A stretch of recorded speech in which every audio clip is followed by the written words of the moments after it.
Hello guys, how are you. कैसे हो आप लोग। आई होप आप सभी अच्छे होंगे। ठीक है, तो गाइस आज का हमारा जो टॉपिक है आप देख सकते हो, जो कि हमारा BEGC 131 का है, जो कि हमारा इंडिविजुअल एंड सोसाइटी है। ठीक है, तो इस बुक के 4 ब्लॉक थे, हम लोगों ने 3 कंप्लीट कर लिया था और आज का जो हमारा वीडियो रहेगा वो हमारा इस बुक का लास्ट जो ब्लॉक रहेगा उस पर हम लोग बात करेंगे। ठीक है, तो इस ब्लॉक में हमें 4 यूनिट मिलेंगे। ठीक है, तो हम लोग फर्स्ट यूनिट पे इस वीडियो में आज बात करेंगे। ठीक है, तो आप देख सकते हो कि आज का जो हमारा टॉपिक है वो क्या है। ठीक है, तो आज का हमारा जो टॉपिक है वो है हेल्थ एंड फिटनेस। ठीक है, तो इस पर हम लोग बात करेंगे। तो ऑब्वियसली ये हमारा जो टॉपिक है हेल्थ एंड फिटनेस, तो यानी कि हमारे जो शरीर के लिए क्या बेस्ट है, आई मीन हेल्थ से रिलेटेड और फिटनेस से रिलेटेड हम लोग बातें करेंगे इस ब्लॉग में। ठीक है, तो गाइज़ ये हमारा जो ब्लॉग है, तो इसमें हमारा जो फर्स्ट यूनिट है आप देख सकते हो, जो कि है स्टेम सेल्स। ठीक है, तो इसी टॉपिक पे हम लोग बात करेंगे इस वीडियो में। ठीक है, तो फर्स्ट मैं आपको थोड़ा सा इसके बारे में बेसिक इसके जो भी फीचर्स है या फिर ये क्या है इसके बारे में आपको मैं बता दूंगी। वैसे तो ये साइंस का चैप्टर है बट ये हमारे ब्लॉग में दिया गया है तो हमें इसको पढ़ना है। ठीक है, तो हम लोग इसी पे आज बात करेंगे। तो हम लोग इसकी बेसिक जो डिटेल्स है उसको थोड़ा सा हम लोग देख लेते हैं और उसके बाद हम लोग हमारे पैसेज के थ्रू इस ये जो हमारा आज का जो टॉपिक है उसको हम लोग समझेंगे। ठीक है, क्योंकि बेसिक आइडिया लग जाता है तो हमें चैप्टर को समझने में थोड़ी इजी होती है। ठीक है, तो उसी तरह हम लोग इसको पहले इसके आइडियाज़ को हम लोग देख लेते हैं कि ये टॉपिक है क्या और उसके बाद हम लोग पैसेज के थ्रू इसको समझेंगे। ठीक है,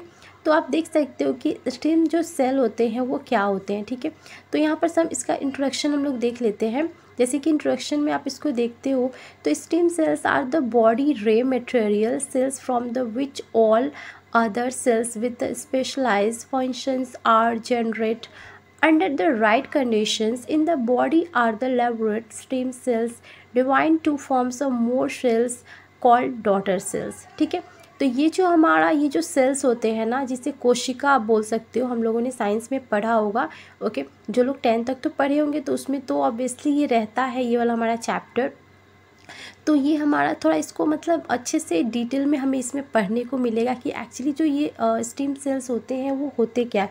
तो देखो ये जो स्टीम सेल्स होते हैं ना, तो ये शरीर के एक तरह से कच्चे माल की तरह होते हैं, जो कि कोशिकाएं जिनमें विशिष्ट कार्यों वाली अन्य जो सभी कोशिकाएं उत्पन्न होती है ना, ये अलग तरह की मतलब कोशिकाएं उत्पन्न होती है और शरीर में यह सही परिस्थितियों में जो स्टीम जो कोशिकाएं होती है वो विभाजित होकर अधिक कोशिकाएं बनाती है। ठीक है, और इस तरह से मतलब ये बनाती हैं तो ये हमारे बॉडी को एक तरह से बहुत ज़्यादा बेनिफिट आप बोल सकते हो, मतलब ज़्यादा नहीं बट आप इसको इस तरह से अगर समझते हो कि ये जो कोशिका होती है इसका बहुत ज़्यादा यूज़ होता है। अब इसके इंपॉर्टेंस वगैरह को हम लोग थोड़ा सा डिटेल में देखते हैं और ये अगर क्वेश्चन में शॉर्ट में आएगा तो आप इस तरह से इसको लिख सकते हो कि ये जो सेल्स होते हैं, जो स्टेम सेल्स जिसे हम लोग बोलते हैं, इसे डॉटर सेल्स भी कहा जाता है। ठीक है, तो आप इस तरह से इसको और लाइन को आप ड्रॉ कर सकते हो और इसको समझ सकते हो। ओके, अब हम नीचे देखते हैं कि इसका जो यूज़ है, यानी कि हमारा जो स्टीम सेल्स है तो इसका potential use of stem cells का क्या होता है। ठीक है,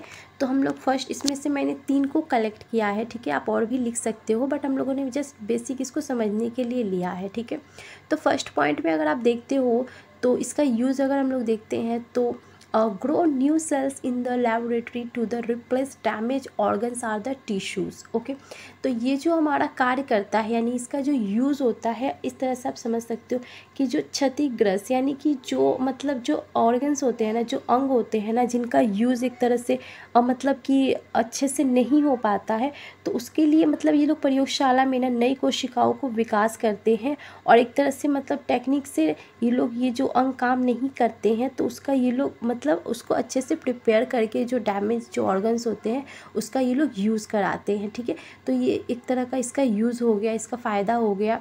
अब नेक्स्ट हमारा जो पॉइंट है इसका कि इसका क्या यूज़ है वो आप देख सकते हो कि research causes of the genetic defect in the cells. I mean इसमें आप देखोगे तो जो सेल्स होते हैं ना, तो इनको आनुवंशिक जो दोष होते हैं ना उसे ये रोकता है। ठीक है, और एक तरह से उसे सुधार करता है, तो ये भी इसका एक बेनिफिट हो गया। अब तीसरा में अगर हम लोग देखते हैं कि तीसरा जो इसका यूज़ है आप देख सकते हो कि correct part of organs that don't work properly. Okay. तो इसमें अगर हम लोग इसका कार्य देखते हैं तो ये वो अंग होता है, उसको काम सही रूप से कराता है। जो अंग जो है प्रॉपरली वर्क नहीं करता है तो ये उस अंग को यानी कि उस ऑर्गन को ये प्रॉपरली कार्य करने के लिए इसको मतलब प्रिपेयर करता है। इस तरह से आप समझ सकते हो, ठीक है। तो हम लोगों ने पहले इसके बारे में थोड़ा सा बेसिक आइडिया लिया, उसके बाद इसका यूज़ क्या होता है उसको हम लोगों ने देखा। अब नेक्स्ट जो हमारा पॉइंट है उससे हम लोग देख लेते हैं कि ये कहाँ पाया जाता है, यानी कि जो स्टेम सेल्स होते हैं वो एक्चुअली कहाँ पाए जाते हैं। इसके बारे में अभी हमें जानना चाहिए कि ये बॉडी के किस पार्ट में पाए जाते हैं, ठीक है। तो आप देख सकते हो कि हम लोग इसको कहाँ कहाँ देख सकते हैं। तो stem cells are pretty ubiquitous in the bodies, appearing in the many different organs and tissues, include the brain, blood, bones, marrow, muscles, skins, heart and liver tissues, okay, in this area, ठीक है। तो ये जो होते हैं ना, यानी कि ये जो स्टेम सेल्स होते हैं ये तो कहाँ कहाँ पाए जाते हैं, आप इसको देख सकते हो कि ये ब्रेन में पाए जाते हैं, ब्लड में पाए जाते हैं, और ये जो बोन, जो मैरो, जो मसल होते हैं ना, यानी कि आप इसको अगर हिंदी में आप अगर इसको समझते हो तो ये एक तरह से अस्थि मज्जा पेशियाँ होती है, ठीक है, जिसमें ये पाए जाते हैं, ठीक है। और ये हमारे स्किन में भी होते हैं, हमारे हार्ट यानी कि हार्ट में दिल यानी होता है उसमें होते हैं, लीवर जो होते हैं उसमें होता है, ये जो टिश्यू के रूप में कार्य करते हैं, ठीक है। और in this area they lie dormant unity and the needed to the regenerate lost or damage tissues, ठीक है। और ये एक तरह से ये जो डैमेज जो टिश्यूज़ होते हैं ना, इनको ये लोग तरह से प्रिपेयर करते हैं, ठीक है। तो इस तरह से ये हमारे बॉडी में अलग अलग जगह पे पाए जाते हैं। इस तरह से आप इसको समझ सकते हो, ठीक है। तो आई होप गाइज आपको एक बेसिक सा आइडिया लग गया होगा इस टॉपिक के बारे में, ठीक है। अब हम हमारे जो पैसेज है उसके थ्रू इस ये जो हमारा टॉपिक है आज का, इसको हम लोग थोड़ा डिटेल में और अच्छे से एक्सप्लेन करके समझते हैं, ठीक है। तो नाउ अब हमारे जो पैसेज है इस बुक का उस पर आते हैं हम लोग, और उसको पढ़ के हम लोग इसको और टॉपिक को और अच्छे से डिटेल में समझते हैं, ठीक है। तो हमारे पैसेज में जो पहला जो पैराग्राफ है आप देख सकते हो, stem cells are one of the most fascinate area of biology today. Research on the stem cells has shown how an origin develops from a single cells and how healthy cells replace damaged cells in the adult organs, ठीक है। Stem cells can be use effectively in the treatments of many disease, ठीक है। तो अभी के time में जो stem cells हो गया है वो बहुत ज़्यादा इंपॉर्टेंस अपना रोल प्ले कर रहा है। देखा जाए तो आप जीव विज्ञान के हिसाब से अगर इसको देखते हो तो ये काफ़ी ज़्यादा मतलब एक आकर्षण का क्षेत्र हो गया है। और अगर हम लोग इसको अच्छे से अगर समझते हैं तो इसके मतलब इसका जो रिसर्च हुआ है ना, तो उसमें ये पता चला है कि जो स्टेम सेल्स होते हैं ना, उससे एक कोशिका से मतलब कितनी सारी कोशिकाएं जो है वो डेवलप होती है, और फिर जाके मतलब हमारे शरीर में जो छोटी छोटी या फिर बड़ी बीमारियां भी होती है वो इसे किस तरह से दूर करती है, और एक तरह से मतलब हमारे बॉडी को किस तरह से मतलब एक पॉजिटिव वे में रखती है। इस तरह से आप इसको समझ सकते हो, ठीक है।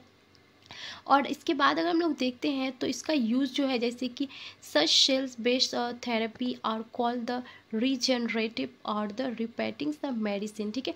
तो अभी इसका यूज़ जो है एक तरह से मतलब जो थेरेपी होते हैं वगैरह, तो उस पर भी इसका यूज़ किया जा रहा है, और इसको मतलब रीजनरेटिव करके इसका मेडिसिन के थ्रू भी इसका यूज़ किया जा रहा है। मतलब इस पर बहुत ज़्यादा रिसर्च अभी हो रहा है, तो आप इस पॉइंट को नोट कर सकते हो, ठीक है। तो अब हम लोग देखते हैं कि हमारे पैराग्राफ में जो 1 नंबर दिया गया है, यानी कि what are the stem cell, ठीक है। तो यहाँ पर थोड़ा डिटेल में दिया गया है कि स्टेम सेल्स के बारे में। तो अगर हम लोग देखते हैं तो स्टेम सेल्स के अगर इसकी हम लोग समरी पे बात करते हैं तो कोशिकाओं में 2 महत्वपूर्ण विशेषताएं होती है जो उन्हें अन्य प्रकार की कोशिकाओं से अलग करती है, ठीक है। अन्य यानी कि जो दूसरी कोशिकाएं होती है उनसे अलग करती है। पहला वे विशिष्ट कोशिका होती है जो कोशिका विभाजन के माध्यम से एक लंबी अवधि के लिए खुद को नवीनीकृत करती है। नवीनीकृत यानी नया करती है। और दूसरा यह है कि कुछ शारीरिक या प्रायोगिक जो स्थितियाँ होती है तहज उन्हें बनने के लिए प्रेरित किया जाता है, यानी कि उन्हें कुछ और जो न्यू होती है ना उन्हें बनाने के लिए प्रेरित किया जाता है। और विशेष कार्य वाली कोशिका जैसे कि हृदय में आप देखोगे यहाँ पर मांसपेशियों की धड़कन वाली जो कोशिकाएं या अगाशय की जो इन्सुलिन बनाने वाली जो कोशिकाएं होती हैं ना, उन्हें वैज्ञानिक मुख्य रूप से जानवरों और मनुष्य को 2 प्रकार के स्टेम सेल के द्वारा काम करते हैं, ठीक है। तो यहाँ पर देख सकते हो आपको 2 प्रकार की दी गई है, स्टेम सेल्स के द्वारा काम किया जाता है, ठीक है। मैंने अंडरलाइन कर दिया है, आप इसको देख सकते हो। जैसे कि पहला है भूम स्टेम सेल और दूसरा जो कि वेस्ट स्टेम सेल है, और जिनके अलग अलग कार्य होते हैं, ठीक है। दोनों का ही अलग अलग अपना अपना अलग कार्य है, दोनों के फीचर्स भी अलग है, ठीक है। और वैज्ञानिकों ने 20 साल से पहले, जैसे कि यहाँ पर दिया गया है कि 20 साल से पहले प्रारंभिक जो माउंट ऑफ होम से स्टेम सेल प्राप्त करने या उसे प्राप्त करने के तरीकों की जो खोज की गई थी, यानी उसको जो डिस्कवर किया गया था।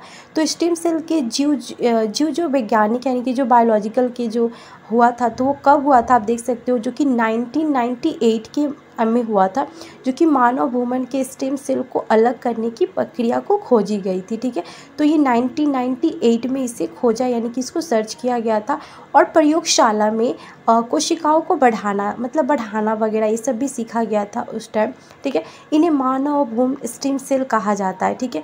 और इन अध्ययनों माने कि इनकी जो स्टडी की गई थी, तो उसके इस्तेमाल किए गए भ्रूण इन विट्रोनेशन प्रक्रियाओं के माध्यम से जो इलाज किए गए थे वो ज़्यादा बेनिफिट हुए थे, यानी कि उसका जो प्रयोग किया गया था वो, ठीक है। और जब इस उद्देश्य के लिए उनकी जब आवश्यकता नहीं थी, तो उन्हें सूचित के साथ अनुसार किया गया था, ठीक है। तो इस तरह से आप इसको समझ सकते हो, ठीक है। अब इसके बाद की जो पैसेज है उसको हम लोग समझते हैं कि इस पैसेज में क्या मतलब इसके बारे में इंफॉर्मेशन दी जा रही है। तो आप यहाँ पर देख सकते हो कि जो स्टेम सेल्स होते हैं वो importance living organs for many reason. तो इसके कई रीजंस होते हैं, जैसे कि स्टेम जो सेल कोशिकाएं कई कारणों से जीवित जो जीव होते हैं ना, उन्हें महत्वपूर्ण होती है। और कैसे, तो जैसे कि यहाँ पर दिया गया है कि 3 से 5 दिन के जो भ्रूण होते हैं ना, तो जिसे आप देख सकते हो बोला जाता है, इट्स कॉल ब्लास्टोरी कहा जाता है इसे, ठीक है। और विकासशील ऊतकों में जो स्टेम जो कोशिकाएं यानी कि जो सेल्स होती हैं, कई विशिष्ट प्रकार की कोशिकाओं को जन्म देती है, ठीक है। और एक तरह से मतलब इन्हें नया बनाकर रखती है, आप इस तरह से इसे समझ सकते हो।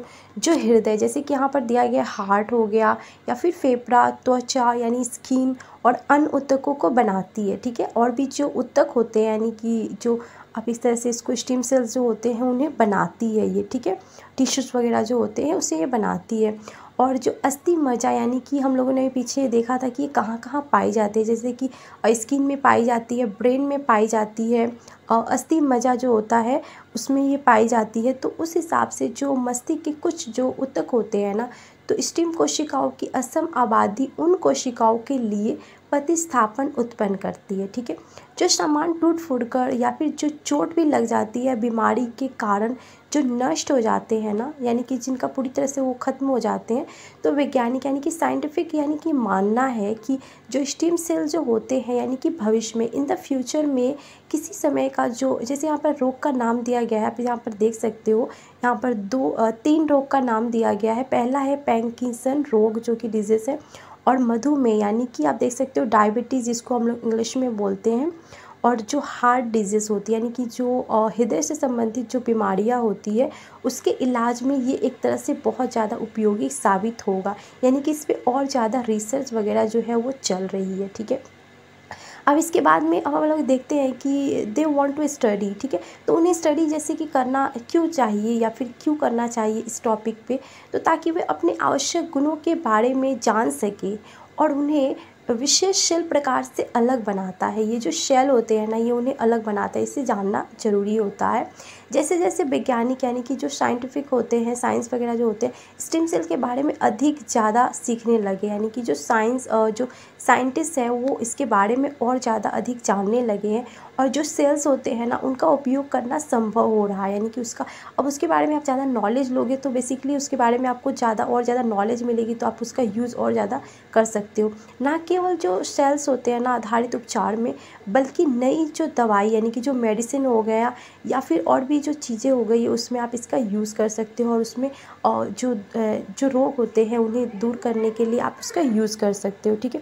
इस तरह के उपचार विकसित करने के लिए जो साइंटिस्ट होते हैं उन्होंने स्टेम सेल के मौलिक गुणों का जो उनके जो क्वालिटीज़ वगैरह होते हैं उनका गहन अध्ययन किया, यानी कि उसके बारे में बहुत ज़्यादा स्टडीज़ की है, यहाँ पर देख सकते हो, ठीक है। अब यहाँ पर 2 पॉइंट दिए गए हैं, आप दोनों पॉइंट को देख सकते हो। जैसे कि पहला में दिखाया गया है कि जो स्टेम जो सेल का जो आधारित जो निर्धारित रूप होता है, तो कैसे स्टेम कोशिकाएं कई वर्षों तक विशिष्ट और न्यू बनी रह सकती है, यानी कि उन्हें किस तरह से बहुत टाइम तक उसे नया बनाकर रख सकते हैं हम लोग।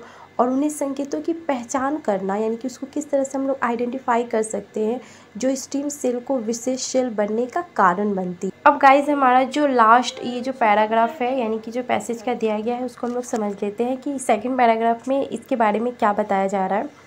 सो what are the unique properties of all stem cells. ठीक है, तो यहाँ पर अगर हम लोग जितने भी स्टेम सेल्स होते हैं तो उनकी जो यूनिक जो प्रॉपर्टीज़ का मतलब यहाँ पर आप समझ सकते हो इनके गुण क्या है। ठीक है, तो उसी को हम लोग समझेंगे कि क्या क्या है, तो उसको हम लोग थोड़ा सा देख लेते हैं। तो जो स्टेम सेल्स होते हैं ना, वो शरीर के अन्य प्रकार की जो कोशिकाओं से थोड़े से अलग होते हैं, यानी थोड़े से डिफरेंट होते हैं। और सभी जो स्टेम कोशिकाएं होती है ना, उनके 3 समान गुण होते हैं। जैसे कि यहाँ पर देख सकते हो आपको दे हैव 3 जनरल प्रॉपर्टीज़। ठीक है, इनके 3 बेसिकली इनके गुण होते हैं जो लंबे समय तक खुद को विभाजित और नवीकृत करने में सक्षम होते हैं, यानी कि उसको नए बनाने में पूरी तरह से वो एकदम कैपेबल होते हैं। ठीक है, यानी कि सक्षम होते हैं। वे विशिष्ट नहीं होते हैं, यानी कि एक तरह से वे विशेष देख सकते हो आपकी स्टेम जो सेल होते हैं वो एक प्रकार के जो वैज्ञानिक यानी कि जो साइंटिफिक होते हैं, तो सेल 2 मूलभूत को समझ सकते हो। जैसे कि यहाँ पर आगे आपका दिया गया है कि इसको 2 तरीके से हम लोग समझ सकते हैं, दोनों पॉइंट को आप देख सकते हो। सो पहला पॉइंट में अगर हम लोग देखते हैं तो जो नवनिर्मित जो स्टेम सेल्स होते हैं उनसे संबंधित इस प्रकार के जो भ्रूण स्टेम सेल बिना किसी भेदभाव के जो प्रयोगशाला होती है ना, उसमें एक या एक से अधिक यानी कि अधिक समय तक क्यूब बढ़ सकते हैं, यानी कि बढ़ सकते हैं, यानी कि वो ग्रोथ कर सकते हैं, तो वो क्यूब। लेकिन अधिकांश जो स्टेम सेल्स होते हैं वो नहीं कर पाते हैं। और क्योंकि जीवित जीवों में से ऐसे कौन से कारण होते हैं जो समान रूप से स्टेम सेल प्रकार और नवनिर्माण को नियंत्रित करते हैं, जो स्टेम सेल जो बनते हैं उन्हें किस तरह से नियंत्रित करते हैं। ठीक है, तो ये भी आप एक तरह से समझ सकते हो इनके गुण में। और इन 2 गुणों की जो समझ है, ठीक है, तो इनके जो नीचे आप देख सकते हो इसके 2 क्वालिटीज़ यानी कि 2 इनके प्रॉपर्टीज़ दिए गए हैं, आप इसको भी समझ सकते हो। तो ये कौन कौन से हैं नीचे में भी हम लोग देख लेते हैं। ये नीचे का जो पैराग्राफ है तो ये एक तरह से नियंत्रित करती तो है, लेकिन इन 2 गुणों को अगर हम लोग समझते हैं अच्छे से तो ये समान भूमि विकास के दौरान कोशिका प्रसार को कैसे नियंत्रित किया जाता है, या फिर जो कैंसर यानी कि आपने सुना होगा कि जब ज़्यादा कोशिका विकसित जब होने लगती है तो एक तरह से कैंसर का बीमारी आप एक तरह से समझ सकते हो कि वो हो जाता है।